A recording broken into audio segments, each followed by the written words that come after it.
चलिए बोर्ड पे देखिए, जैसा कि आपको पहले से ही पता है कि इस क्लास में यानी 9 बजे से वर्ल्ड ज्योग्राफी की क्लास चालू होगी। भूगोल जिसको बोला जाता है सामान्यतः।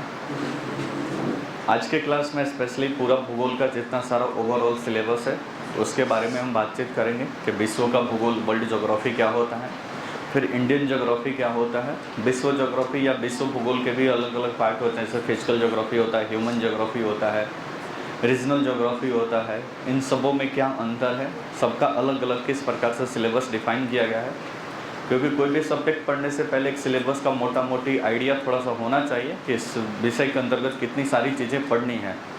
मान लो किसी बस पढ़ाई छूटता है या फिर कभी ब्रेक होता है तो कम से कम इतना तो पता चलेगा कि इतना पढ़ लिया, अभी इतना पढ़ना बाकी है। इसलिए सिलेबस की जानकारी किस सब्जेक्ट के अंतर्गत इसका दायरा कहाँ तक है उसकी जानकारी हो जाना पहले ही बहुत ज़रूरी है। ठीक है, तो सबसे पहले आज के क्लास में इस पूरे सिलेबस को समझेंगे, भूगोल क्या होता है इसके बारे में समझेंगे, और पूरे सिलेबस का अलग अलग क्लासिफिकेशन के फिजिकल ज्योग्राफी के अंतर्गत क्या आता है, ह्यूमन ज्योग्राफी के अंतर्गत क्या आता है, फिर फिजिकल ज्योग्राफी के भी अलग अलग पार्ट है, जैसे कॉस्मोलॉजी है, ब्रह्मांड विज्ञान, फिर आगे इसमें क्लाइमेटोलॉजी है, फिर ओशियनोग्राफी है। अलग अलग जो प्रकार है इसके भी अलग अलग सब टॉपिक क्या है, फिर इस पूरे भूगोल को पढ़ने के लिए कौन कौन सा रिसोर्स फॉलो कर सकते हैं, आगे कौन कौन से एग्जाम में ज्योग्राफी से कहाँ से क्वेश्चंस आते हैं और कितने क्वेश्चंस आते हैं, इसमें भी थोड़ी बहुत बातचीत होगी। कौन कौन सा रिसोर्स फॉलो करेंगे, एनसीईआरटी की कितनी भूमिका होती है इसमें, या फिर बाकी रेफरेंस बुक के इस हिसाब से कौन सा किताब यहाँ पे इस्तेमाल किया जा सकता है, उन सारी चीज़ों पे पूरा बातचीत होगी। क्लास का लेवल कितना होगा, मतलब कहाँ तक के लेवल को कवर करके आपको पढ़ाया जाएगा, कौन कौन से एग्ज़ाम को टारगेट करके इसमें चीज़ों को शामिल किया जाएगा, उन सारी बातों का डिस्कशन इस आज के पहले क्लास में ही क्लियर हो जाएगा। और सारी चीज़ें जितना इसका बेसिक है वो सारी चीज़ें आज के ही क्लास में बता दी जाएंगी।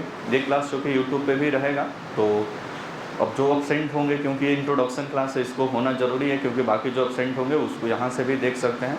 और जो लोग यूट्यूब पे देखेंगे या फिर आप इस क्लास में सुन रहे हैं, जो भी चीज़ें यहाँ पे स्लाइड में दिखाई देगी, पहले बोले कि टेलीग्राम चैनल है लक्ष्य सिविल सर्विसेज गोपालगंज, जो लोग नए आए हों उनके लिए, या जो पुराने से पहले से ऑलरेडी वहाँ पे हैं, तो जितने सारे स्लाइड्स हैं इसमें से कुछ कुछ बातें अभी यहाँ पे आप नोट डाउन करेंगे, अदरवाइज स्लाइड्स में जितनी सारी बातें लिखी गई हैं वो सारा कुछ देर के पश्चात टेलीग्राम पे आपको पोस्ट कर दिया जाएगा। आप वहाँ से इन सारी चीज़ों को क्या कर लेंगे, नोट कर लेंगे, क्योंकि हूबहू चीज़ें आपको डिक्टेट करवाए चाहे फिर यहाँ पे लिखे बात वही है, और घर पे जाके बैठ कर आप शांति से अपना अलग अलग कलम बदल कर आप लिख सकते हैं, बात बेहतर ही होगा। बात समझ रहे हैं? तो इन सारी इस मतलब मुद्दे पर अभी चर्चा होगी, पूरे ज्योग्राफी और ज्योग्राफी के सिलेबस के साथ साथ इसको कैसे पढ़ा जाना चाहिए, और एक बेहतर किताब क्या हो सकता है इसको पढ़ने के लिए, अलग अलग एनसीईआरटी वगैरह, इन सारी चीज़ों पे बातचीत करेंगे। ठीक है, तो स्टार्ट करते हैं। सबसे पहले भूगोल ज्योग्राफी। पूरे इस भूगोल की बात करें कि ज्योग्राफी कहते किसको हैं, तो इसका अलग अलग डिफिनीसन दिया गया है भूगोल के लिए। एनसीईआरटी का भी एक अलग डिफिनीसन है, आगे पढ़ेंगे। ठीक है, भूगोल ऊपर लिखा हुआ है भू प्लस गोल, यानी गोल पृथ्वी के बारे में पढ़ना है। एक शब्द होता है जियोग्राफी, जिसको हम बोलते हैं भूगोल, इसी को बोलते हैं ज्योग्राफी। इस ज्योग्राफी को दो भागों में तोड़ेंगे, मतलब एक ग्रीक शब्द है और एक ग्रीक शब्द को 2 भागों में तोड़ा गया। आप सोच रहे हैं कि सारे ग्रीक से ही क्यों? यूनान एक जगह है, अभी आप एक कंट्री का नाम सुनते हैं ग्रीस, वहाँ पे पुराने समय में यूरोप में एक क्षेत्र हुआ करता था जिसको बोला जाता था यूनान पुराना, उसी को सामान्यतः ग्रीक कंट्री भी बोला जाता है, ग्रीस जो अभी कंट्री है वहीं से। तो इन सारे सब्जेक्ट की उत्पत्ति, इन सारे सब्जेक्ट को सिस्टमेटिक वे में इसको क्लासिफाई करने का काम, ये सारा काम ज़्यादातर कहाँ से हुआ है? ग्रीक से हुआ है, जो रोमन साम्राज्य का कभी हिस्सा हुआ करता था, वहीं से ये सारी चीज़ें निकली हुई हैं। ठीक है, तो इसके बारे में पढ़ेंगे। अच्छा, इसको समझने से पहले एक बात ये समझ लेते हैं कि ये किधर आता है। मान लो कि आप सरकारी कंपटीशन की तैयारी करते हैं, तो इस सरकारी कंपटीशन की दुनिया में 3-4 बातें जो पूछी जाती है, एक तो आपको मैथ पूछा जाता है, साथ ही साथ एक रीजनिंग भी आता है, और रीजनिंग के साथ साथ रीजनिंग के साथ साथ एक सेगमेंट और है इंग्लिश भी आता है, और साथ साथ में एक आता है जीके जीएस, जिसको आप सामान्यतः बोलते हैं जीके जीएस, वो आता है। कोई दिक्कत परेशानी? अब सब एग्जामिनेशन का अपना अपना दायरा है, किस एग्ज़ाम में मैथ रीजनिंग ज़्यादा आता है, किस एग्ज़ाम में इंग्लिश ज़्यादा आता है, किस एग्ज़ाम में जीके जीएस ज़्यादा आता है। अलग अलग एग्ज़ाम का अलग अलग दायरा है, कौन से एग्ज़ाम में क्या ज़्यादा क्या कम आता है, इसका पूरा एक लेक्चर सीरीज चल रहा है। पीछे अभी लेक्चर सीरीज में हमने लिया कि बीपीएससी के अंतर्गत क्या पूरा सिलेबस है, क्या ज़्यादा आता है नहीं आता है, ये तमाम चीज़ें। आगे के कल परसों के एक और वीडियो लेक्चर मिलेगा जिसमें बिहार दरोगा के बारे में पूरा डिस्कशन होगा कि बिहार दरोगा का क्या सिलेबस है, प्रीवियस कुछ कट ऑफ क्या है, इसका कट ऑफ कितने पे बनता है, कैसे यहाँ पे रिजर्वेशन तमाम चीज़ें की व्यवस्था की गई है, उसका क्वेश्चन का पैटर्न क्या होता है। ये पूरा सीक्वेंस में एक सीरीज चलेगा 10-15 लेक्चर का, जिसमें ये सारी चीज़ें मतलब आपको बताई जाएंगी। ठीक है, तो मेनली ये 4 सब्जेक्ट आपको सरकारी कंपटीशन के किसी भी एग्जाम में आएगा। एसएससी दे, चाहे बैंकिंग दे, चाहे रेलवे दे, चाहे बिहार एसएससी दे, हर एक जगह पे। यहाँ पे जो इंग्लिश है, इंग्लिश से स्पेशली 2 एग्जाम में ज़्यादातर पूछा जाता है। एक आपको एसएससी का एग्ज़ाम होता है जहाँ पे इंग्लिश पूछा जाता है, और एक दूसरा एग्ज़ाम बैंकिंग का है। चाहे आप क्लर्क का एग्ज़ाम दें, चाहे आप पीओ का दें, तो वहाँ पे आपको इंग्लिश पूछा जाता है। बाकी रेलवे के किसी भी एग्जामिनेशन में कहीं पे भी इंग्लिश नहीं पूछा जाता है। साथ ही साथ स्टेट लेवल पे जो भी एसएससी का पेपर होता है, चाहे बिहार एसएससी दे, चाहे उत्तर प्रदेश का एसएससी दे, यहाँ पे भी कहीं पे भी इंग्लिश नहीं पूछा जाता है। स्पेशली बैंकिंग और रेलवे और कुछ सीडीएस और बड़े लेवल के एग्जामिनेशन में इंग्लिश के योगदान रहता है। यहाँ तक कि आप बिहार पुलिस, बिहार दरोगा, उत्तर प्रदेश पुलिस, उत्तर प्रदेश दरोगा, इन सारे पेपर्स को भी देते हैं, तो वहाँ पे इंग्लिश का कोई रोल नहीं है, या फिर इंग्लिश वहाँ पे नहीं पूछा जाता है। अब ये जो जीके जीएस है, इसी को 2 नाम से जाना जाता है। एक जीके का मतलब होता है जनरल नॉलेज। यहाँ पे आप जनरल नॉलेज और जनरल साइंस नहीं समझना है। जीके का मतलब होता है जनरल नॉलेज, और जीएस का मतलब होता है जनरल स्टडी, सामान्य अध्ययन इसको बोलते हैं, जनरल साइंस नहीं। अब जीके का मतलब होता है कि चलता फिरता कुछ महत्वपूर्ण ज्ञान। जैसे आप 7वां 8वां 9वां में जब थे तो पढ़ते थे कि भारत का पहला राष्ट्रपति कौन था, भारत का पहला प्रधानमंत्री कौन था, भारत का राजधानी कहाँ है, बिहार का चौहदी कहाँ है, भारत का चौहदी क्या है, ये सब बातें आप पढ़ते थे। तो ये क्या बोलते हैं, इसको सामान्य ज्ञान बोलते हैं कि एक भारत के जिम्मेदार नागरिक होने के नाते इतना तो आपको पता है कि वर्तमान में भारत का राष्ट्रपति कौन है, भारत का प्रधानमंत्री कौन है। इस सब टाइप के क्वेश्चन को क्या बोलते हैं, ये जीके टाइप का क्वेश्चन। आपके एग्जाम में ये जीके नहीं आता है। अब वो ज़माना गया कि भारत का राष्ट्रपति और भारत का प्रधानमंत्री पूछा जाएगा। अब जो आपके सिलेबस में उसको बोलते हैं जीएस, या इसको बोलते हैं जनरल स्टडी। अब इस जनरल स्टडी के अंतर्गत अगर बात करें तो बहुत सारा सब्जेक्ट है। इसमें से एक होता है सोशल साइंस और एक होता है जनरल साइंस। एक होता है सामान्य विज्ञान और एक होता है सामाजिक विज्ञान। 2 भागों में ये बटा होता है। अच्छा, दोनों के आगे विज्ञान लगा हुआ है। तो विज्ञान का मतलब आप बचपन से मतलब 6वां से पढ़ते आ रहे हैं कि विज्ञान का मतलब होता है कि एक सिस्टमेटिक ज्ञान। तो ही क्या बोलते हैं विज्ञान, मतलब किसी भी चीज़ का ज्ञान एक सिस्टमेटिक वे में कर रहे हैं तो उसी को हम क्या बोलते हैं, विज्ञान। अब यहाँ पे विज्ञान के लिए सामाजिक विज्ञान भी है और जनरल साइंस में। सामाजिक विज्ञान के अंतर्गत अगर बात करें, सामाजिक विज्ञान के अंतर्गत, तो सामाजिक विज्ञान में मान लीजिए कि आपका पूरा ये हिस्ट्री आ जाता है, हिस्ट्री आपका जियोग्राफी आ जाएगा, एक सब्जेक्ट जियोग्राफी, आप पॉलिटी भी इसी में पढ़ते हैं, आप इकोनॉमिक्स भी इसी में पढ़ते हैं। ये सब क्या है, सामाजिक विज्ञान है, सोशल स्टडी है। इसके बाद से एक जनरल साइंस आता है जिसमें आप फिजिक्स, केमिस्ट्री, बायो ये सब पढ़ते हैं। इन सब के अलावा इसी का एक पार्ट माना जाता है करंट अफेयर्स, जिसको हम समसामयिकी के नाम से जाना जाता है। अब सामाजिक विज्ञान या फिर सामान्य विज्ञान में फ़र्क क्या है। विज्ञान का मतलब बोले कि सिस्टमेटिक अध्ययन को ही क्या बोलते हैं, विज्ञान। देखो, सामाजिक जो विज्ञान होता है ना, इधर वाला जितना, वो समय और स्थिति और जगह के अनुसार बदल जाता है। जैसे इतिहास है तो भारत का इतिहास अलग है, यूरोप का इतिहास अलग है, अमेरिका का इतिहास अलग है। ज्योग्राफी भी लगभग भारत का क्लाइमेट कुछ अलग है, अमेरिका का क्लाइमेट कुछ और अलग है। भारत में कुछ और मिनरल्स पाए जाते हैं, अमेरिका में कुछ और मिनरल्स पाए जाते हैं, गल्फ कंट्री में कोई और मिनरल। तो ये सब जगह पे का अनुसार क्या हो जाएगा, बदल जाएगा। पॉलिटिकल सिस्टम भी बदल जाएगा। भारत की पॉलिटिक्स, भारत का संविधान अलग है, अमेरिका का पॉलिटिक्स, अमेरिका का संविधान क्या है, अलग है। तो जो भी सामान्य अध्ययन होता है, जो भी ये सामाजिक विज्ञान होता है, सामाजिक विज्ञान, हिस्ट्री, ज्योग्राफी, ये समय और परिस्थिति के अनुसार, जगह के अनुसार क्या हो जाता है, बदल जाता है। लेकिन जो सामान्य विज्ञान होता है यूनिवर्सल ट्रूथ के आधार पे काम करता है। ये जगह और स्थान के परिवर्तन होने के साथ इसमें कोई परिवर्तन नहीं होता है। एक आम नीचे गिरेगा तो न्यूटन की गति के अनुसार भारत में भी गिरेगा तो नीचे ही आएगा, अमेरिका में भी गिरेगा तो नीचे ही आएगा, चाइना में गिरेगा तो नीचे ही आएगा। ऐसा नहीं कि बिहार के गोपालगंज में गिरेगा तो ऊपर चला जाएगा, यहाँ पे भी क्या होगा, नीचे ही आएगा। बात समझ रहे हैं ना।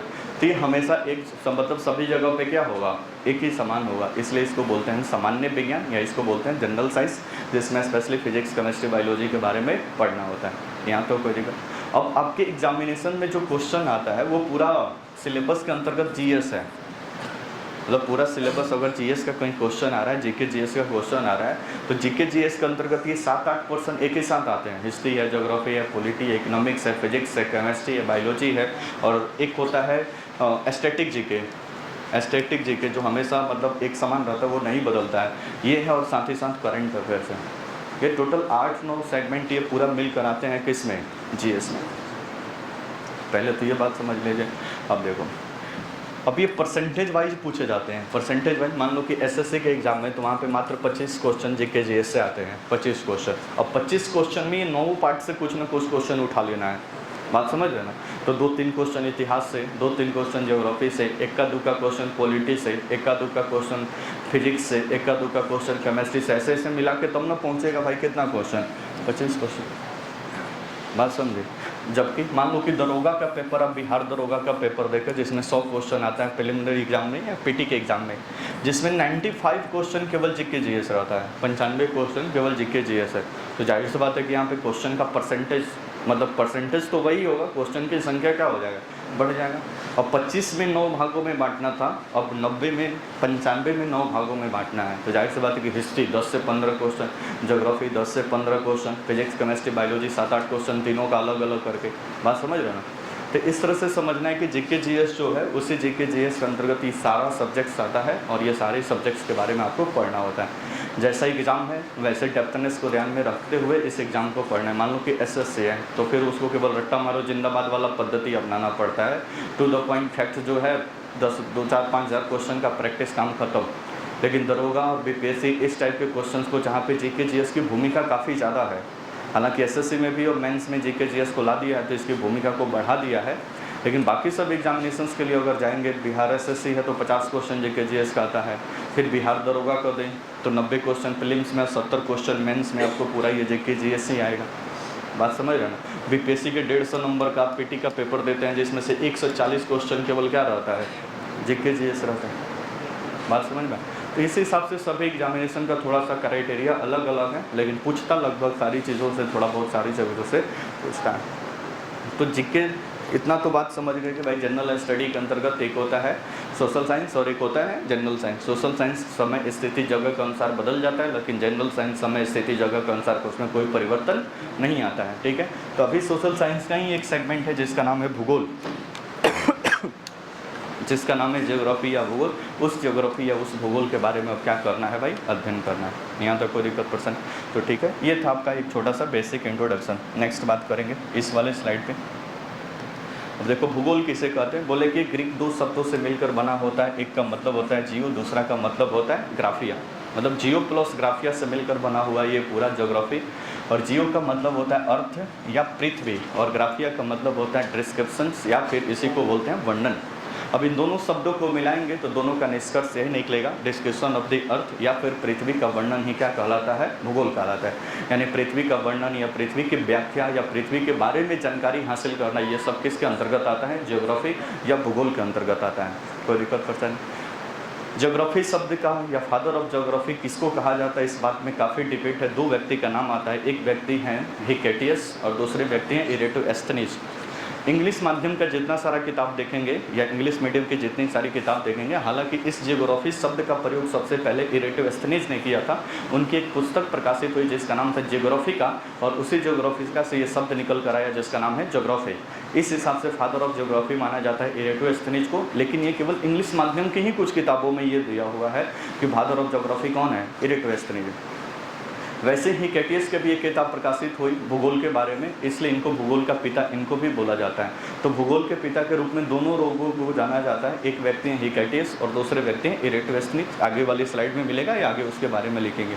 आपसे कोई पूछे भूगोल का पिता कौन है तो आप भी उसको आंसर दोनों तरीके से दें। आप बोले उसको पहले प्रेफरेंस में रखें हिकेटियस को, क्योंकि ज्योग्राफी का पिता अधिकांश जगहों पर इन्हीं को माना गया। लेकिन आप गूगल सर्च मारेंगे फादर ऑफ ज्योग्राफी तो डायरेक्ट लिखा हुआ आएगा Eratosthenes is the father of geography, ठीक है। तो दोनों बातें हैं, हिंदी मीडियम वाले में हिकेटियस और इंग्लिश मीडियम वाले में आपको मिलेगा इरेटोस्थनीज। तो इन दोनों को, और ज्योग्राफी शब्द का सबसे पहले बार प्रयोग किया था इरेटोस्थनीज ने। ग्रीक कहीं एक व्यक्ति हुआ करते थे, आज से लगभग 2200 साल पहले, 257 बीसी की बात है, जब इन्होंने सबसे पहले ज्योग्राफी नामक सब्जेक्ट के बारे में इन्होंने बताया और ज्योग्राफी शब्द दिया इन्होंने, ठीक है।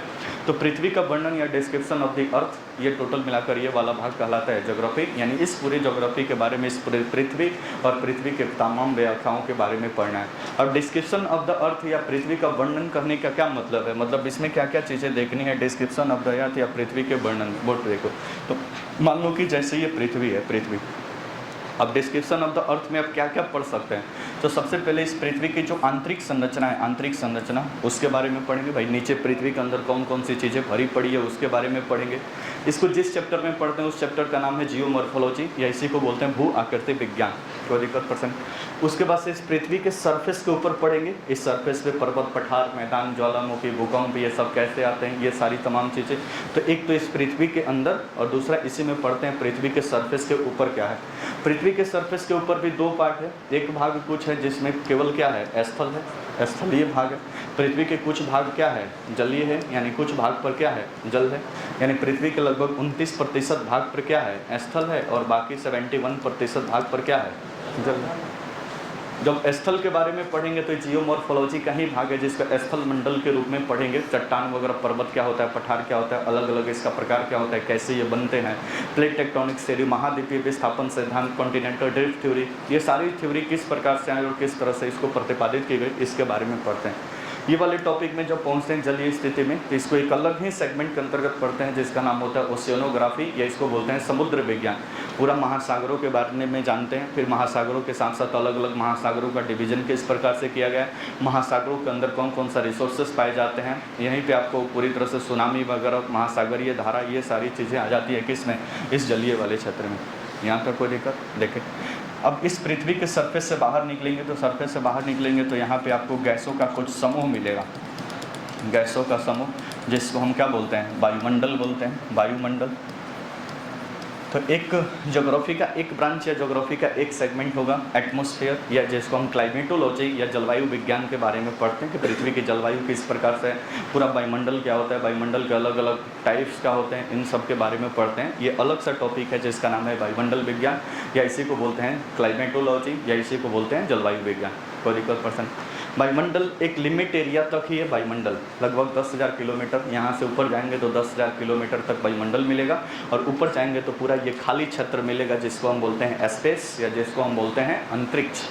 तो फिर इस अंतरिक्ष के अंतर्गत कौन कौन सी घटनाएं घटित होती है और कैसे सारी चीज़ें रेगुलेट होती हैं, तो इसको एक अलग ही ज्योग्राफी का एक अलग ही ब्रांच है जिसका नाम है कोस्मोलॉजी, जिसको बोलते हैं हम ब्रह्मांड विज्ञान के बारे में। पृथ्वी की उत्पत्ति कैसे हुई, सूर्य कैसे बने, चंद्रमा कैसे बने, स्टार कैसे बने, स्टार की कैसे मृत्यु होती है, सन के बारे में पढ़ेंगे, सूर्य ग्रहण, चंद्र ग्रहण, ये सारा पृथ्वी की गतियाँ वगैरह, ये सारा चीज़ में कोस्मोलॉजी वाले टॉपिक में पूरे ग्रह, 8 ग्रह, फिर उनके प्लानेट, उपग्रह, इन सारी चीज़ों के बारे में पढ़।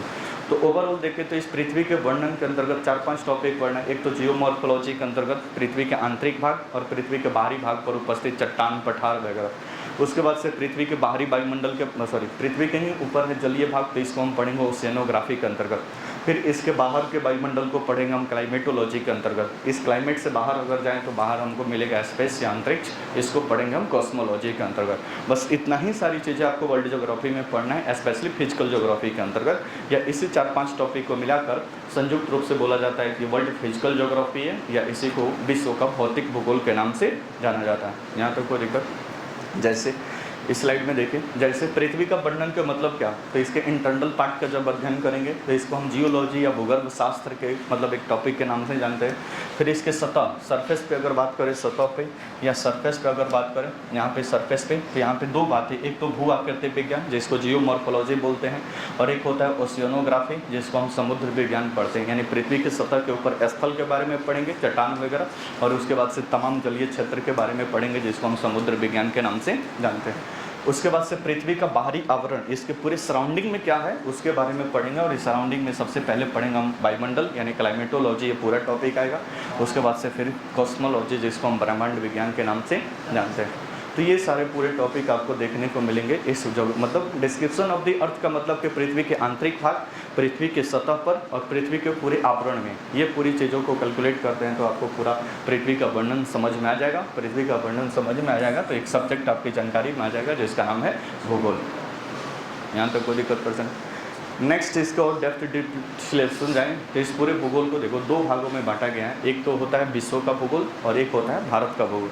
यद्यपि बिहार का भी भूगोल होता है लेकिन वो भारत के अंदर ही शामिल है, ठीक है।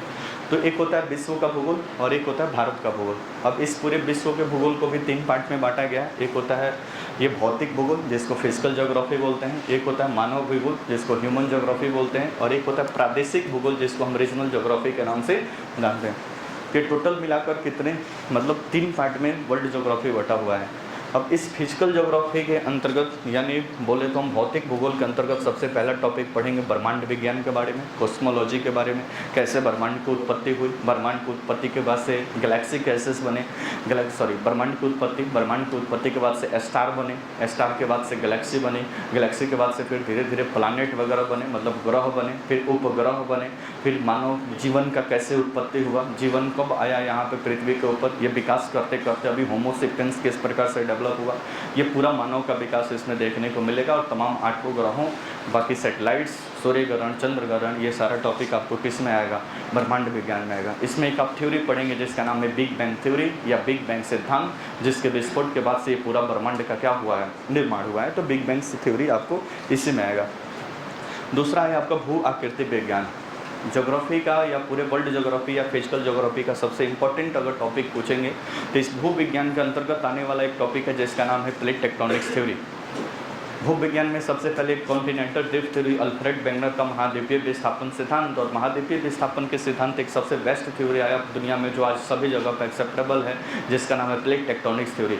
इस एक प्लेट टेक्टोनिक्स थ्योरी के पढ़ने के माध्यम से कितनी सारी बातें आपको ज्योग्राफी में पता चलेगी। भूकंप कैसे आता है, ज्वालामुखी कैसे आता है, सुनामी कैसे आता है, कोई पर्वत कैसे बनता है, पठार कैसे बनता है, कोई पर्वत का अलग अलग प्रकार कैसे बनकर तैयार होता है, पृथ्वी का प्लेट कैसे गति कर रहा है, ये सारा चीज़ें आपको देखने को मिलेगी किस में, भू आकृति विज्ञान के अंतर्गत, जिसको हम जियोमॉर्फोलॉजी के नाम से जानते हैं। इस सेगमेंट को पढ़ने के बाद ये बात भी पता चलेगा कि मान लो कि भारत है तो भारत के उत्तरी क्षेत्र में ही हिमालय माउंटेन क्यों है, वो दक्षिण में तमिलनाडु के आसपास हिमालय माउंटेन क्यों नहीं है। या फिर हम साउथ अमेरिका के बारे में पढ़ेंगे, चाहे नॉर्थ अमेरिका के बारे में पढ़ेंगे, एंडीज और रॉकी पर्वत के बारे में, तो ये नॉर्थ अमेरिका और साउथ अमेरिका के पश्चिमी तट पे है। तो प्लेट टेक्टोनिक्स पढ़ने से ये पता चलेगा कि ये पश्चिमी तट पे ही रॉकी पर्वत क्यों बन गया है या एंडीज पर्वत क्यों पड़ गया है, ये पूर्वी क्षेत्र में क्यों नहीं बन गया है। तो ये सारा जब एक ही टॉपिक या एक ही ये सारे कंसेप्ट पे आधारित होगा जिसका नाम है प्लेट विवर्तनिक के सिद्धांत, या इसको हम बोलते हैं प्लेट टेक्टोनिक्स थ्योरी। तो प्लेट टेक्टोनिक्स थ्योरी के अंतर्गत ये सारे कंसेप्ट आपको पता चलेंगे और कंसेप्ट के साथ साथ ये सारी फैक्चुअल चीज़ें भी पता चलेंगी। तो ये भू आकृति विज्ञान का सबसे मेन कंसेप्ट एक आपको मिलेगा, ठीक है। उसके बाद से आएगा जलवायु विज्ञान, जिसको बोलते हैं क्लाइमेटोलॉजी, जिसमें आप पूरे क्लाइमेट के बारे में समझते हैं, वायुमंडल में टेम्परेचर कैसे बढ़ता है, टेम्परेचर कैसे कम होता है, सोलर रेडिएशन क्या होता है, टेरेस्ट्रियल रेडिएशन क्या होता है, सूर्य का विकिरण को सूर्य उष्मा हीट बजट क्या होता है, वर्षा कैसे आता है, आंधी कैसे आता है, तूफान कैसे आता है, चक्रवात कैसे आता है, ओला कैसे पड़ता है, कुहासा कैसे आता है, वर्षा, रेनफॉल, ये सारी चीज़ें आपको किस में पढ़ने को मिलेगा, जलवायु विज्ञान के अंतर्गत। बात समझो। और इसमें लास्ट टॉपिक आएगा जिसका नाम है समुद्र विज्ञान, जिसमें आप पूरा ओशंस के बारे में पढ़ेंगे, ठीक है। उसके बाद से नेक्स्ट इसका पार्ट होता है, थोड़ा सा छोटा है ये, मानव भूगोल या इसको बोलते हैं ह्यूमन ज्योग्राफी। इसमें मानव की आर्थिक क्रियाओं जैसे वर्ल्ड एग्रीकल्चर के बारे में पढ़ेंगे, वर्ल्ड के रिसोर्स के बारे में पढ़ेंगे, उद्योग के बारे में पढ़ेंगे और परिवहन के बारे में पढ़ेंगे। हालांकि ये टॉपिक जब इंडियन ज्योग्राफी चलेगा उसी के समय अटैच होगा, मतलब इंडियन वर्ल्ड दोनों एक साथ कराया जाता है तो वहाँ पे अटैच होकर मिलेगा। विश्व की प्रमुख जनजातियाँ, प्रजातियाँ, दुनिया में जनसंख्या किधर कहाँ पे कितना है उसके बारे में पढ़ेंगे। तो ये टॉपिक स्पेशली आपको भारत का भूगोल जब पढ़ेंगे उसी के समय इंक्लूड होकर मिलेगा, मतलब भारत का ही जब कृषि पढ़ेंगे भारत में तो उसी समय वर्ल्ड का भी कृषि पढ़ेंगे, जब भारत में हम संसाधन पढ़ेंगे तो वर्ल्ड का भी संसाधन साथ ही में पढ़ते हैं। नेक्स्ट और एक होता है रीजनल ज्योग्राफी, इसी को सामान्यतः मैपिंग या मानचित्र का मतलब बोलते हैं। इसको रीजनल ज्योग्राफी या इसी को मैपिंग या मानचित्र के नाम से भी जाना जाता है। अब इसमें देखो क्या होता है, मानचित्र है इस मैपिंग के अंतर्गत। इस मैपिंग के अंतर्गत दुनिया के 7 महादेश के बारे में बारी बारी सब जानकारी हासिल करते हैं, जैसे एशिया के बारे में, अफ्रीका के बारे में, North America, South America, Antarctica, Europe, Australia. इन देशों को पढ़ने के साथ साथ आपका पूरा वर्ल्ड का जितना सारा मैप है ये एक साथ क्लियर होगा, मतलब पढ़ने के बाद इतना तो अंदाज़ा लग दिया जाएगा कि अभी बोले कि मैक्सिको कहाँ पे, तो भले आपके दिमाग में आए या ना आए, लेकिन नॉर्थ अमेरिका पढ़ने के बाद से इतना तो अंदाज़ा ज़रूर हो जाएगा, इतना बात ज़रूर आप कंफर्म कर लीजिएगा भाई मैक्सिको कहाँ पे, वेस्ट इंडीज़ कहाँ पे, ग्वाटेमाला कहाँ पे, पनामा कहाँ पे है, संयुक्त राज्य अमेरिका कहाँ पे, कनाडा कहाँ पे है, इतना बात ज़रूर आइडिया लग जाएगा कि ये सारे कंट्री कहाँ पे हैं। तो अब इस पूरे मतलब रीजनल ज्योग्राफी के अंतर्गत एक तो सारे कंट्री के बारे में पढ़ेंगे, फिर उस कंट्री की क्या खास विशेषता है उसके बारे में, मतलब सारे कंट्री नहीं, कुछ इंपॉर्टेंट, वहाँ की क्या खास विशेषता है, वहाँ की सबसे लंबी नदी कौन है, बड़ी नदी कौन है, वहाँ का सबसे ऊंचा पठार कौन है, कौन कौन से माउंटेन है वहाँ पे, एग्रीकल्चर का पैटर्न कहाँ कैसे है, कैसे लोग वहाँ पे काम करते हैं, ये सारा जितना सारा कंसेप्ट होगा वो सभी कॉन्टिनेंट के साथ अलग अलग आते जाएगा। तो ये सातों कॉन्टिनेंट के बारे में पढ़ेंगे हम किसमें भाई, प्रादेशिक भूगोल या फिर इसको बोलते हैं रीजनल ज्योग्राफी के अंतर्गत। कोई दिक्कत परसेंट। उसके बाद से ये पूरा वर्ल्ड ज्योग्राफी का फंक्शन खत्म होगा, तब इंडियन ज्योग्राफी में पहुंचेंगे जिसका नाम है भारत का भूगोल। ठीक है, लेकिन भारत का भूगोल लाने में भी समय लगेगा। भारत का भूगोल में भारत का एक सामान्य परिचय, भौतिक विभाजन, अपवाह तंत्र, बहुदेशीय परियोजनाएं, झील, भारतीय जलवायु, मृदा, कृषि, खनिज संसाधन, उद्योग, परिवहन, जनसंख्या, विविध। तो ये सारे सब्जेक्ट्स आपको इंडियन ज्योग्राफी मतलब ये सारे मतलब सिलेबस के पार्ट हैं जो आपको इंडियन ज्योग्राफी में साथ साथ पढ़ना होता है। ठीक है, लेकिन पहले चलेगा वर्ल्ड ज्योग्राफी, क्योंकि सारा कॉन्सेप्ट जो यहाँ पे पढ़ेंगे वही सब कॉन्सेप्ट अप्लाई होगा कहाँ पे, इस वाले सेक्शन में, यानी भारत के भूगोल में। नहीं तो क्लाइमेट पता ही नहीं होगा, पूरा आपको वायुमंडल पता ही नहीं होगा, तो फिर हम आपको भारत के जलवायु समझाने की कोशिश करें, बहुत मुश्किल हो जाएगा, समझ में भी नहीं आएगा। इंडिया इंट्रोडक्शन बताएं और आपको पता ही नहीं है कि लैटिट्यूड क्या होता है, लॉन्गिट्यूड क्या होता है, बढ़ने और घटने से इस पर क्या इम्पैक्ट पड़ता है, तो हम डायरेक्ट लिखवाएं कि भारत का अक्षांशीय विस्तार यहाँ से लेकर यहाँ तक है, तो फिर वो बाउंस मारने लगेगा। इसलिए जितनी सारी कंसेप्ट की बातें होगी वो सारे कंसेप्ट की बातें वर्ल्ड ज्योग्राफी में समझेंगे और फिर इसी का अप्लाई आपको दिखेगा कहाँ पे, भारत के भूगोल के अंतर्गत। कोई दिक्कत परसेंट।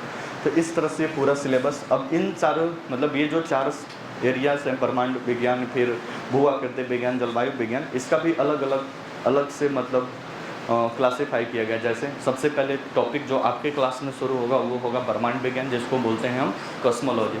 अब इसके भी सब टॉपिक है। सबसे पहले यूनिवर्स के बारे में पढ़ेंगे, भाई ब्रह्मांड क्या है, बोलो ना जी। आप कभी कभी न्यूज़ में सुनते हैं ना, ब्रह्मांड सुंदर, यूनिवर्स का सबसे सुंदर व्यक्ति चुना गया है, बोलो ना जैसे कि कहाँ पे बातचीत चल रहा है, तो ब्रह्मांड के बारे में पढ़ेंगे।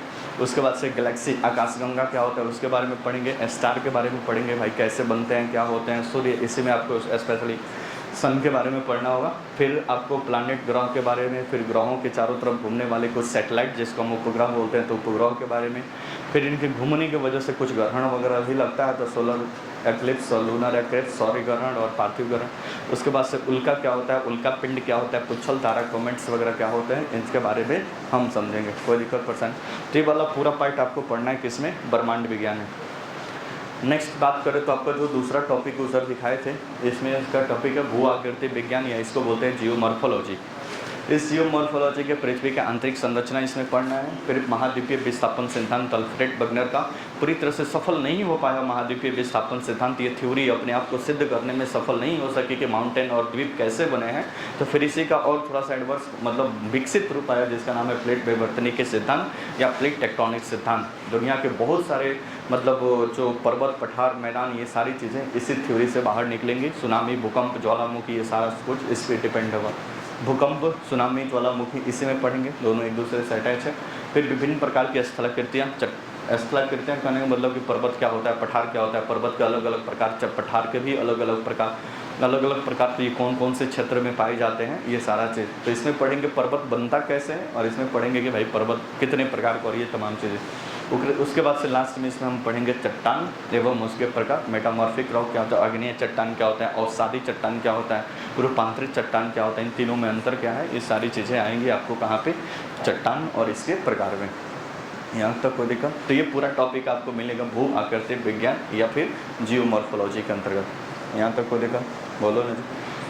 नेक्स्ट अगर बात करें तो नेक्स्ट आपको आएगा जलवायु विज्ञान, जिसको हम बोलते हैं क्लाइमेटोलॉजी, या इसको बोलते हैं जलवायु विज्ञान। ठीक है, इसमें सबसे पहले हम पढ़ेंगे वायुमंडल के बारे में। एटमॉस्फेयर क्या होता है, एटमॉस्फेयर का अलग अलग क्षोभ मंडल, समताप मंडल, बाह्य मंडल, मध्य मंडल, नाम सुने होंगे कहीं, बोलो ना जी। इसी में आपको ओजोन लेयर या ओजोन परत, ये सारी चीज़ें आपको पढ़ें, वायुमंडल।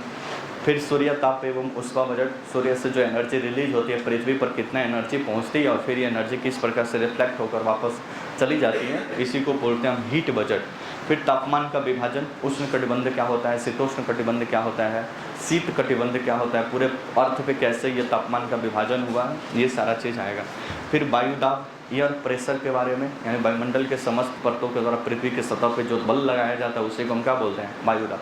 फिर एयर प्रेशर समझेंगे, और एयर प्रेशर की वजह से ही विंड चलते हैं या पवन चलते हैं। ठीक है, तो विंड के बारे में पढ़ेंगे। पवन का प्रकार, 3 प्रकार के, स्थायी पवन, प्रचलित पवनें और कुछ होती है स्थानीय पवनें। ठीक है, तो इस प्रकार से कुछ विंड के प्रकार पढ़ेंगे। इसी में आपको पूर्वा पवन, पछुआ पवन, कुछ लोकल पवन में भारत में चलने वाली लू, नाम सुने हो, अमेरिका में चलने वाले चिनूक, इस प्रकार से कुछ लोकल विंड्स के बारे में पढ़ेंगे। तो पूरा ओवरऑल पवन क्या होता है इसके बारे में, हवा के बारे में पढ़ेंगे। उसके बाद से नेक्स्ट टॉपिक इसी में है वर्षण, जिसको बोलते हैं प्रेसिपिटेशन या वर्षण। अब नीचे से वाष्प बनकर जो जलवाष्प ऊपर गया है वो जलवाष्प अब नीचे पृथ्वी पर वापस जाएगा, क्योंकि पृथ्वी की ग्रेविटेशनल फोर्स अपनी है और इस जलवाष्प को फिर से अपने अंदर खींचने का क्या करेगी, प्रयास। क्योंकि जैसे जैसे हाइट बढ़ेगा तो इसका टेम्परेचर क्या होगा, कम होगा, क्योंकि हाइट ऊपर जाने पे टेम्परेचर कम होता है, आगे वो समझ में आएगा। टेम्परेचर कम होगा तो टेम्परेचर कम होने के पश्चात जो जलवाष्प यहाँ पे गैसियस अवस्था में ऊपर जाने के बाद से ठोस अवस्था में परिवर्तित होगा, फिर जल के बूंदों के माध्यम से वापस से पृथ्वी पर गिरने लगता है। तो जल के रूप में गिरेगा तो इसी को बोलते हैं कि ये क्या हो रहा है, रेनफॉल हो रहा है, वर्षा हो रहा है। जब उस बहुत कम जल की बूंदों की साइज बहुत छोटा होगा तो कुहासा वो बोला जाता है। ओलावृष्टि भी कभी पत्थर वगैरह के रूप में भी गिर जाता है और कभी बर्फबारी, जो हिमालय और आसपास के क्षेत्रों में घूमने लोग जाते हैं तो वहाँ पे बर्फबारी में आनंद लेते हैं। तो इस बर्फबारी में और इस बर्फबारी में दोनों में अंतर, इसमें चोट लगता है, इसमें चोट नहीं लगता है, इसके बारे में अंतर समझ में आएगा जब पढ़ेंगे तब। बोलो ना जिसमें नहीं तो ही नहीं, जो गाँव में पत्थर गिरा उसी को उठा कर किसी से लगेगा खेलने तो फिर तो गड़बड़ हो जाएगा। ठीक है कि दोनों में फ़र्क है। ठीक है, तो ये पूरा टॉपिक, इसी में आपको साइक्लोन चक्रवात के बारे में पढ़ना है। शीतोष्ण कटिबंधीय चक्रवात, उष्ण कटिबंधीय चक्रवात, पूरा साइक्लोन आएगा। भारत के अलग अलग क्षेत्रों में आने वाले साइक्लोन और वहाँ से किस प्रकार से, कभी कभी आप देखते हैं सऊदी अरब नाम दिया है तो कभी भारत नाम दिया है तो कभी कुछ नाम दिया है। तो ये पूरा क्लासिफिकेशन कैसे होता है यहाँ पे समझेंगे। और लास्ट में समझेंगे आर्टिफिशियल रेनफॉल। मूवी भी बनता है तो जब मर्जी तो वर्षा करा लिया जाता है, तो ये भी वर्षा कैसे कराया जाता है। सिल्वर आयोडाइड का नाम सुने हैं, जब वो बादल बन जाए तो सिल्वर आयोडाइड का छिड़काव करके ये कृत्रिम वर्षा कराया जाता है। तो कहाँ पे और कैसे ये कराया जाता है, इसका क्या साइड इफेक्ट है, या फिर क्लाइमेट पे इसका क्या इम्पैक्ट पड़ता है, ये सारी चीज़ें डिस्कस होगी इसी चीज़ में। यहाँ तक हो जाए तो ये पूरा टॉपिक आपको पढ़ना है जलवायु विज्ञान या क्लाइमेटोलॉजी के अंतर्गत।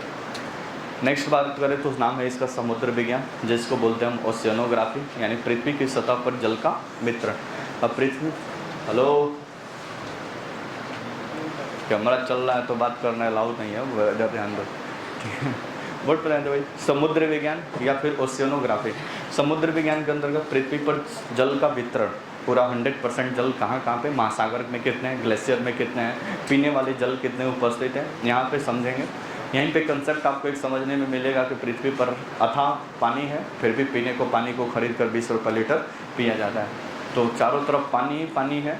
बाढ़ भी आता है, बाढ़ में तो चारों तरफ पानी ही पानी दिखता है, फिर भी पानी पीने वाला बोतल ऊपर से हेलीकॉप्टर से गिराया जाता है। ठीक है, तो पृथ्वी पर इतना जल होने के बावजूद भी किसी क्षेत्र में इतनी स्कार्सिटी, अभी तो साउथ अफ्रीका में एक क्राइसिस आ गया था जल के ऊपर। ठीक है, वहाँ पे सरकार को एफर्ट लगाना पड़ा और बांटना पड़ा कि इतने एक व्यक्ति को पीने वाला जल इतना ही मिलेगा और उतना ही में अपना काम चलाना है। तो इतनी स्कार्सिटी क्यों है पूरे पृथ्वी पर जल पे, जबकि पृथ्वी के 71% हिस्से पे क्या है, जल है। इतना जल होने के बावजूद भी इतनी स्कार्सिटी क्यों है, चारों तरफ जल है फिर भी 20 रुपये में 1 लीटर खरीद कर पिया जाता है। तो इसके मतलब क्या है, कैसे मतलब इतना स्कार्सिटी है, इसके बारे में समझेंगे। उसके बाद से महासागर, 5 महासागरों के बारे में पढ़ेंगे। पहले 4 होता था और 5 हो गया है। तो प्रशांत महासागर, अटलांटिक महासागर, हिंद महासागर, आर्कटिक महासागर और फिर एक है दक्षिण में अंटार्कटिका महासागर, जिसको दक्षिण महासागर के नाम से भी जाना जाता है। इन महासागरों की उत्पत्ति कैसे ये सारे महासागर बने, उसके बारे में भी पढ़ेंगे। महासागर ये उच्चावच, मतलब महासागरों के नीचे आप सफ़र करेंगे तो ऐसा नहीं कि समतल मैदान मिलेगा, महासागरों के अंतर्गत भी पर्वत, पठार, मैदान, ये सारी चीज़ें पाई जाती हैं। तो इन सब के बारे में पढ़ेंगे। महासागर ये जल की गति, गर्म जलधारा, ठंडी जलधारा कैसे वर्क करती है, इसके बारे में। महासागर ये संसाधन, महासागरों में पाए जाने वाले रिसोर्स जो होते हैं, जैसे आप क्रूड ऑयल जितना सारा निकलता है वो महासागर के किसी तट के पास ही निकलता है, तो इसके बारे में। और महासागरों का विभाजन कैसे, मतलब प्रकाश कहाँ तक पहुँच पाता है, कहाँ तक नहीं पहुँच पाता है, ये सारा टॉपिक आपको इसके अंतर्गत करना है, जिसका नाम है ओशियनोग्राफी। यहाँ तक 40%। तो ये पूरा पार्ट मतलब आपको कंप्लीट करना है किस में, वर्ल्ड ज्योग्राफी के अंतर्गत। और ये चारों भाग जो भी अलग अलग सिस्टमेटिक वे से बता रहे थे, ये के चारों को बोलते हैं हम क्या, भौतिक भूगोल। और भौतिक भूगोल ही आपका क्या है, विश्व का भूगोल है। तो विश्व के भूगोल में स्पेशली इन्हीं चीज़ों के बारे में पढ़ना है और साथ साथ मैपिंग के बारे में पढ़ना है। तो एक चैप्टर इधर से चलेगा तो फिर 1-2 मैपिंग, मतलब 1-2 कॉन्टिनेंट खत्म होगा, 1-2 फिर एक इधर से, जैसे ब्रह्मांड विज्ञान खत्म होगा फिर इधर से 1-2 कॉन्टिनेंट लेंगे, फिर इधर से खत्म होगा तो फिर इधर से कॉन्टिनेंट लेंगे। तो ऐसे करके ये पूरा क्लास मतलब साइकिल वे में चलेगा और दोनों साथ साथ फिनिश होगा। जब ये पूरा फिनिश होगा तब तक ये भी पूरा फिनिश हो जाना चाहिए। ऐसा नहीं कि पहले ये खत्म होगा पहले वो खत्म होगा, नहीं। उधर से भी 1-2 चैप्टर, फिर इधर से भी 1-2 चैप्टर, ये पूरा चलेगा। ये वाला बीच वाला जो सेक्शन है ये इंडियन ज्योग्राफी के साथ कराया जाएगा, क्योंकि इंडियन ज्योग्राफी और वर्ल्ड ज्योग्राफी दोनों रिसोर्स तुलना करके इसको पढ़ना होता है, इसलिए वो वहाँ पे उसको करेंगे। यहाँ तक कोई दिक्कत परेशानी। तो ये पूरा आपका पूरा वर्ल्ड ज्योग्राफी का सिलेबस है। जो टॉपिक शुरू होगा वो कहाँ से शुरू होगा भाई? ब्रह्मांड विज्ञान से शुरू होगा, ठीक है। आगे कुछ और बातें समझिए। ये सब स्लाइड भेज देंगे आप घर पे, इसको अच्छा से लिख लीजिएगा। पहले ये वाला फ्लो चार्ट बना लीजिएगा, ये वाला पहले अच्छा से बना लीजिएगा। उसके बाद से सेकंड पेज पे ये पूरा डिटेल सिलेबस जो दिया गया है अलग अलग, कि ब्रह्मांड विज्ञान के अंतर्गत ये पढ़ना है, या फिर भू आकृति विज्ञान के बारे में, या जलवायु विज्ञान के बारे में, ये फिर समुद्र विज्ञान के बारे में, तो ये भी अलग अलग आप बना लीजिएगा, ठीक है। आगे अब कुछ बातें और समझते हैं भाई, ठीक है। अब इस पूरे वर्ल्ड ज्योग्राफी को ख़त्म होने में, अब देखो इसमें डबल मेहनत हो जाता है। एक तो हम फिगर बनाएंगे, वापस से आप फिगर बनाएंगे, तो काम होता है 45 मिनट, मतलब 1 घंटा में जितना कवर होना होता है उसका थोड़ा सा ज़्यादा टाइम टेकिंग हो जाता है, क्योंकि जो भी हम मैप ड्रॉ करेंगे तो आप भी तो बिना ड्रॉ करे रहेंगे नहीं, बोलो ना जी। और रहेंगे मतलब कि आपकी भी जिम्मेदारी है उसको ड्रॉ करेंगे, तो डबल हो जाता है, मतलब फास्ट नहीं बढ़ता है, फिर भी ज़रूरी है उसको भी आप साथ ड्रॉ करेंगे। पूरा क्लास लगभग पूरा वर्ल्ड ज्योग्राफी कितना भी फास्ट हम मंगाएंगे और कितना भी जल्दी जल्दी कराएंगे, अच्छा तब भी लग जाएगा कम से कम 70 से 80 क्लास तो लग ही जाता है, पहली बात। दूसरी बात, ज़्यादा शॉर्टकट करेंगे, अब लूसेंट का उठाकर सब फैक्ट लिखवा दे तो 15-20 दिन में भी ख़त्म हो जाएगा। लेकिन पता चलेगी कोई भारी एग्जाम में गए, दरोगा का मेंस वगैरह कभी देने का मौका मिला और दरोगा का एग्ज़ाम दिए, तो वहाँ पे कुछ कंसेप्चुअल क्वेश्चन पूछ दिया तो फिर आप शहीद हो जाएंगे क्वेश्चन के ऊपर और आपसे बन नहीं पाएगा, इसलिए दिक्कत हो जाएगा। तो मेरा मानना है कि जो भी पढ़े एक बार मुकम्मल पढ़ ले उसको, कि दोबारा अगर आईएएस के एग्ज़ाम में नहीं अपीयर होना है, आईएएस के भी प्रीलिम्स एग्ज़ाम तक, मेंस के एग्ज़ाम को थोड़ा सा हटा दे, तो वहाँ तक के एग्ज़ाम को नहीं टच करना है, तो बाकी उसके नीचे जितना सारा एग्ज़ाम है सभी एग्जामिनेशन का क्वेश्चन, चाहे स्टेट पब्लिक सर्विस कमीशन किसी भी स्टेट के दें, चाहे दरोगा, बिहार पुलिस, एसएससी, जीडी, एनएम टेनम जितना भी एग्ज़ाम दे सब इसके अंडर में ही आएगा, इससे बाहर नहीं जाएगा, ठीक है। अब ये दावा नहीं किया जा सकता कि जो पढ़ाएंगे हूबहू वही आएगा, ठीक है। इतना दावा होता तो फिर तिस्मार खान हो जाते हम भी, इन ऐसा बात नहीं है। फिर भी इतना बात ज़रूर चैलेंज करते हैं कि जो भी आपको वर्ल्ड ज्योग्राफी में कराया जाएगा, जो भी आपके पेपर में लगभग 80 से 85% हिस्सा हम जरूर कवर कर देंगे, जो आपके कॉपी में लिखा होगा या नोट डाउन होगा। जो भी वर्ल्ड ज्योग्राफी के क्वेश्चंस के किसी भी एग्जामिनेशन के किसी भी क्वेश्चन पेपर को आप उठाकर देख लीजिए, नोट्स में या फिर लेक्चर के माध्यम से या फिर जो होमवर्क दिया गया है उसके माध्यम से लगभग 80 से 85% बातों को हम क्या कर लेंगे, कवर कर लेंगे, बात समझे।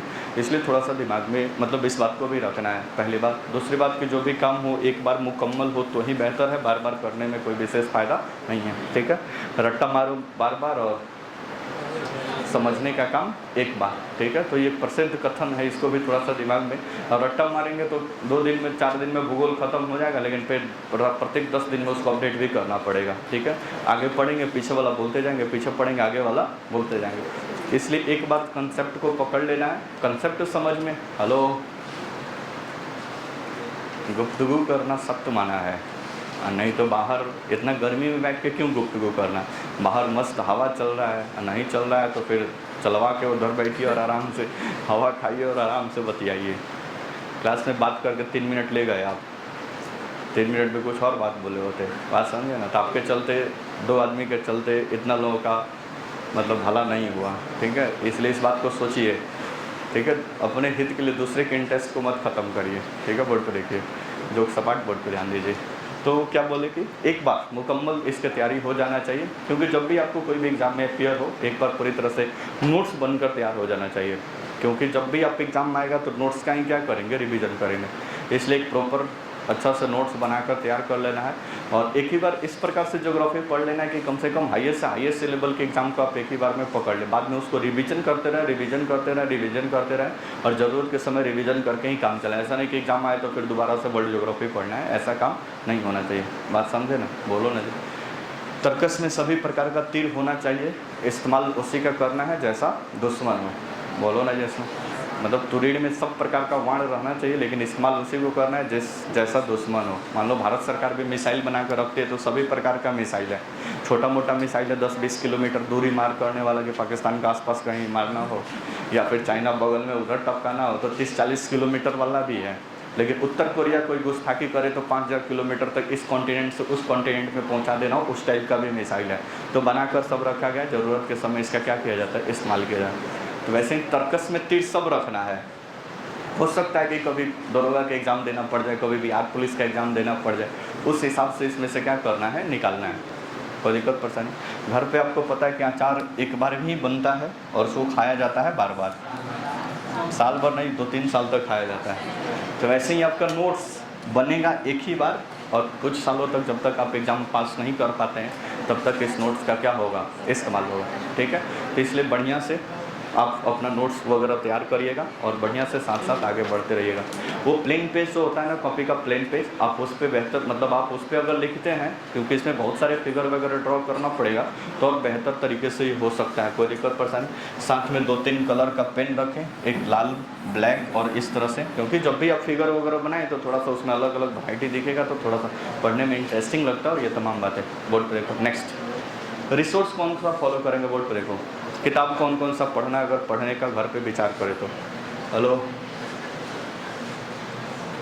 बोर्ड पर देखो। रिसोर्स, एक तो भाई क्लास नोट्स आपका होगा। क्लास नोट्स ये अपने आप में भी मतलब बहुत सारे रिसोर्स का निचोड़ है। बहुत सारी किताबों को पढ़ने के बाद से जो आपको मैटर लिखाया जाएगा, ये एनसीईआरटी, महेश बर्नवाल जैसे लियोन और भी मार्केट में जो टॉप क्लास के ज्योग्राफी के किताब हैं, उन सारी मतलब किताब का निचोड़ होगा। जो भी स्पेशली फैक्ट्स लिखा जाएगा, फैक्ट वो सब एनसीईआरटी का फैक्ट लिखवाया जाएगा, इसलिए बाकी गाइड और बाकी किताब में क्या दिया हुआ है उस पर ध्यान नहीं देना है। ठीक है, क्योंकि आपके जो एग्जामिनेशन में क्वेश्चन और बाद में जो तर्क दिया जाता है वो सब एनसीईआरटी से ही उठाए जाते हैं, इसलिए उसको नहीं कि सर पृथ्वी की गहराई हम बताए कि 6370 किलोमीटर है, एनसीईआरटी में दिया हुआ है। अब मैक्सिमम किताबों में क्या, सभी किताबों में देखेंगे तो ये 371 है शायद। ठीक है, तो इस तरह से नहीं कि सर 70 है कि 71 है, क्योंकि हम जो डाटा लिखवाएंगे वो सबका सब एनसीईआरटी का डाटा होगा और एनसीईआरटी के बेस पे ही आधारित होगा। ठीक है, तो इस बात को दिमाग में रखना है। तो एक तो सबसे काम पहला होगा कि क्लास नोट्स मतलब सबसे मतलब प्रेफरेंस में लाना है। उसके बाद से घर पे भी कुछ पढ़ते रहना है, तो घर पे कुछ पढ़ते रहना है तो एक आता है एनसीईआरटी का बुक। एनसीईआरटी के सभी सेक्शन में हिस्ट्री, ज्योग्राफी, पॉलिटी सारे सेगमेंट्स का अलग अलग है, लेकिन इसमें सबसे बेहतरीन कौन सा एनसीईआरटी है तो वो ज्योग्राफी का है। मतलब ज्योग्राफी के लिए जो एनसीईआरटी है वो मतलब बाकी सभी सब्जेक्ट में सबसे बेहतरीन माना जाता है ज्योग्राफी का, और स्पेशली इसमें 6 से लेकर 12th क्लास तक ज्योग्राफी का आपको एनसीईआरटी के मतलब देखो 6 क्लास, 7th क्लास और 8th क्लास, इन तीनों में दिया हुआ है वर्ल्ड ज्योग्राफी की कुछ बेसिक बातें।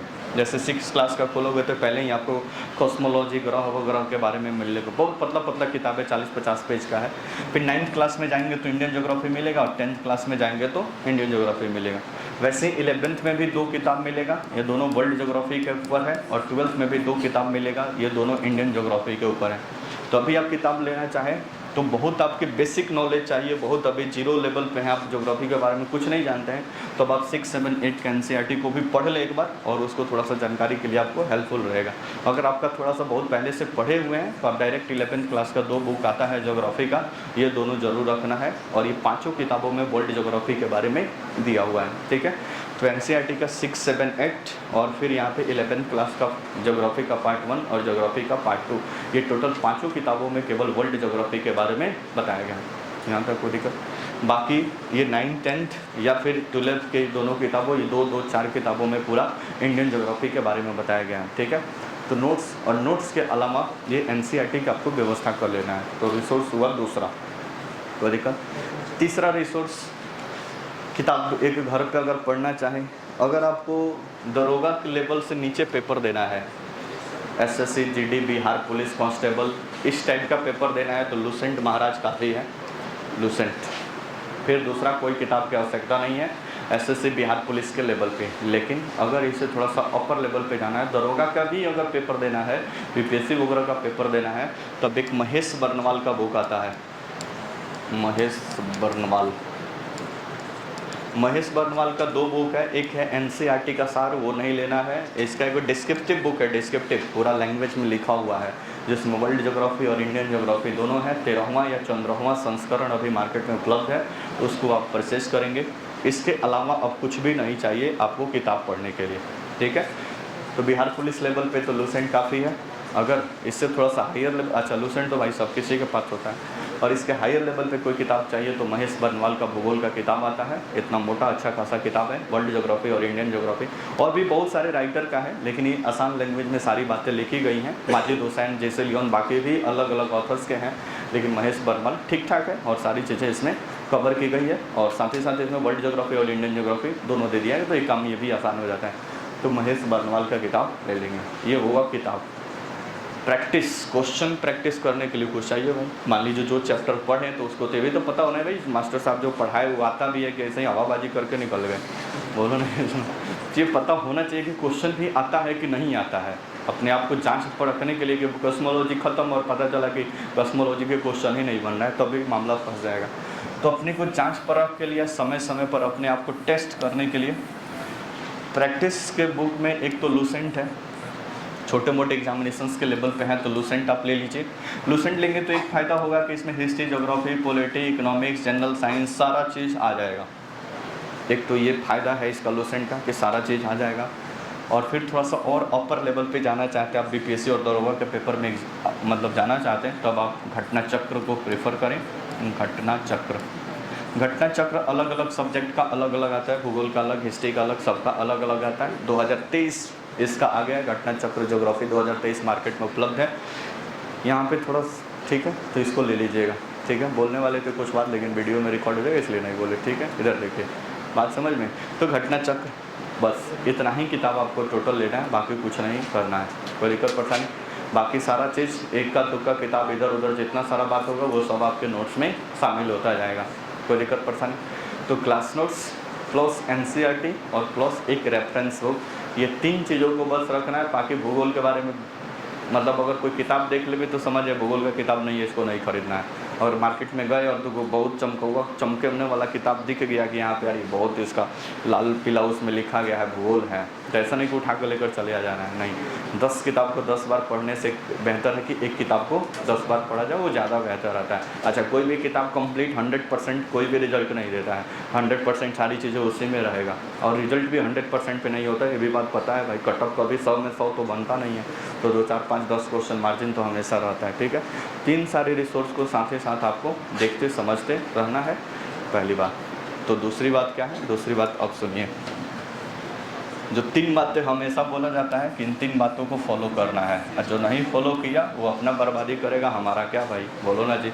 अभी नहीं फॉलो करेगा तो 2 महीने के बाद फिर किसी और बैच में चालू होगा, फिर नया गाड़ी पकड़ोगे, फिर नया से पढ़ोगे, फिर 6 महीने बाद फिर नया गाड़ी चालू होगा। भूगोल तो चलते रहेगा, इसमें कोई संदेह थोड़े है। इसलिए आप एक ही बार अच्छा से पढ़ ले तो कोई दिक्कत परेशानी नहीं का। तो पहला और सबसे महत्वपूर्ण चीज़ है कि रोज़ रोज़ क्लास आना है। ठीक है, शादी विवाह लगन चल रहा है फिर भी रोज़ रोज़ क्लास आना है। मास्टर साहब रोज़ रोज़ आ जाते हैं तो आप भी तो आ ही सकते हैं। ठीक है, तो रोज़ रोज़ पहले क्लास आना है, बहुत ज़रूरी ना हो तब तक क्लास सब्सेंट नहीं करना है। अगर किसी कारणवश सब्सेंट हो जाए तो फिर आप किसी से कॉपी लेकर तुरंत उसी दिन उसको नोट करके समझिए। जिससे कॉपी लिए उससे बोलिए कि 2 मिनट भाई समझा दो, नहीं समझ में आ रहा है, नहीं समझ में आ रहा तो ऑफिस में मुलाकात करके समझिए, लेकिन समझिए, बात समझे ना।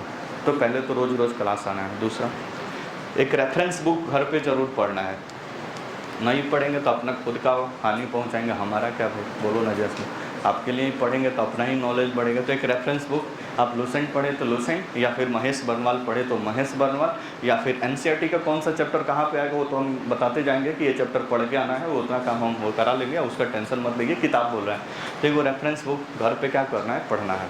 ठीक है, जो भी चैप्टर चले उस चैप्टर से संबंधित किताब में जो भी बातें दी गई हैं 1-1.5 घंटा उसको क्या करना है, पढ़ना है। और लास्ट, जब भी टेस्ट हो तो बिना सब काम छोड़ कर उपस्थित हो जाना है। जिस दिन टेस्ट से भागे तो हम भगौड़े घोषित कर देंगे उसी दिन, विजय माल्या जैसा, समझे। तो टेस्ट, प्रत्येक टेस्ट में क्या होना है, ज़रूर उपस्थित होना है। तो ये 3 चीज़ों को एकदम कंटिन्यूअस फॉलो करते जाना है। रोज़ रोज़ क्लास आना है, रेफरेंस बुक को घर पे पढ़ना है और टेस्ट के लिए उपस्थित हो जाना है। इतना सारा काम अगर कर लेते हैं 3 महीना, तो 3 महीना के बाद स्टूडेंट नहीं है वो मास्टर बन के ज्योग्राफी का निकलेंगे और छोटे मोटे लोगों को तो आराम से पढ़ा सकते हैं, इसमें कोई संदेह की बात नहीं होगा, बोलो ना जी।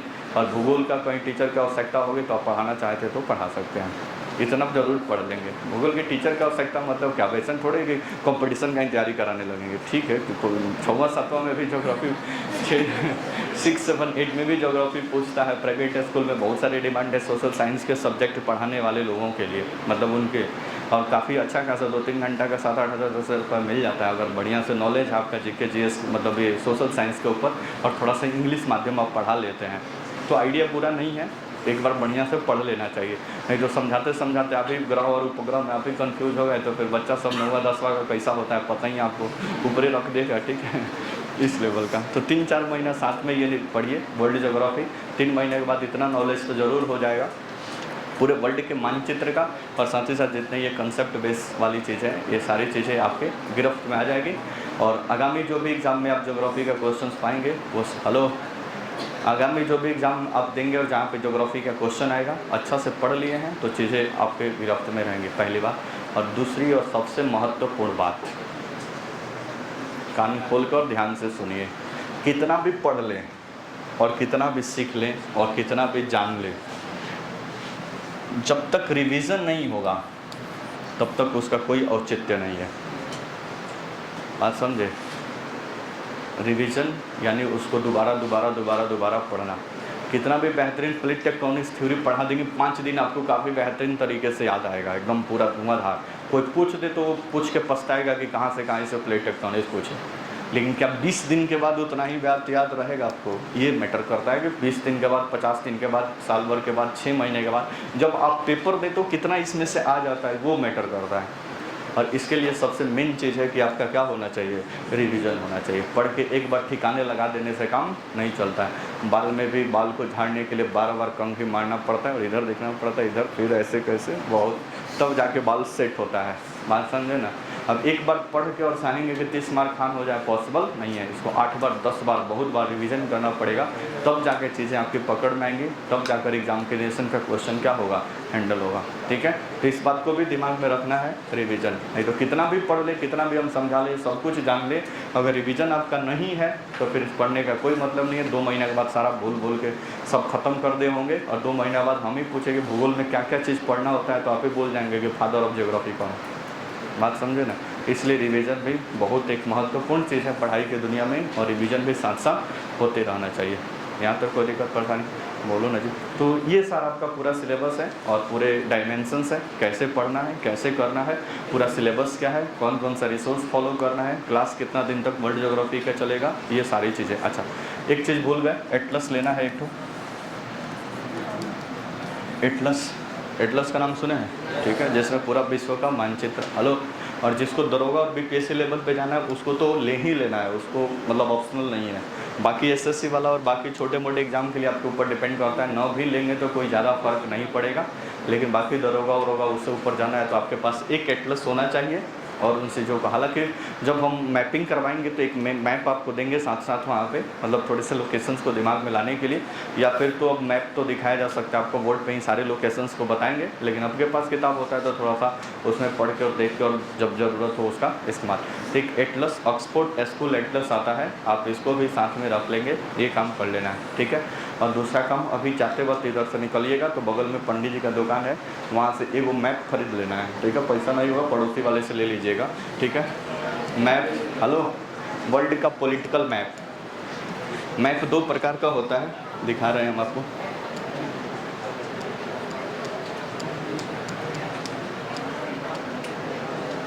हेलो, बात नहीं करो।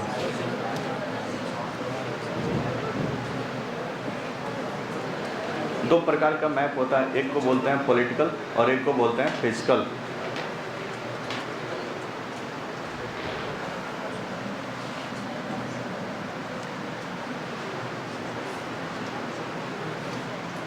आप हिंदी मीडियम वाला ही लीजिएगा, कोई दिक्कत नहीं होगा।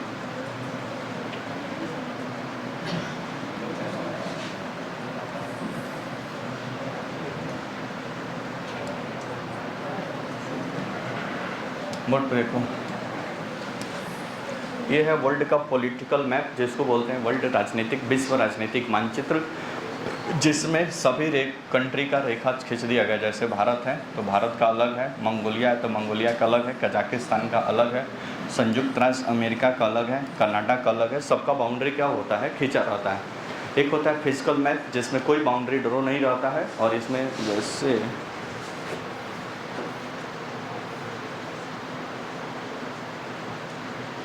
बाउंड्री ड्रॉ मतलब उसमें केवल पर्वत पठार नदी वगैरह के बारे में बताया जाता है, और ये लोकल बाउंड्री या कंट्री का सब बाउंड्री निर्धारित नहीं होता है।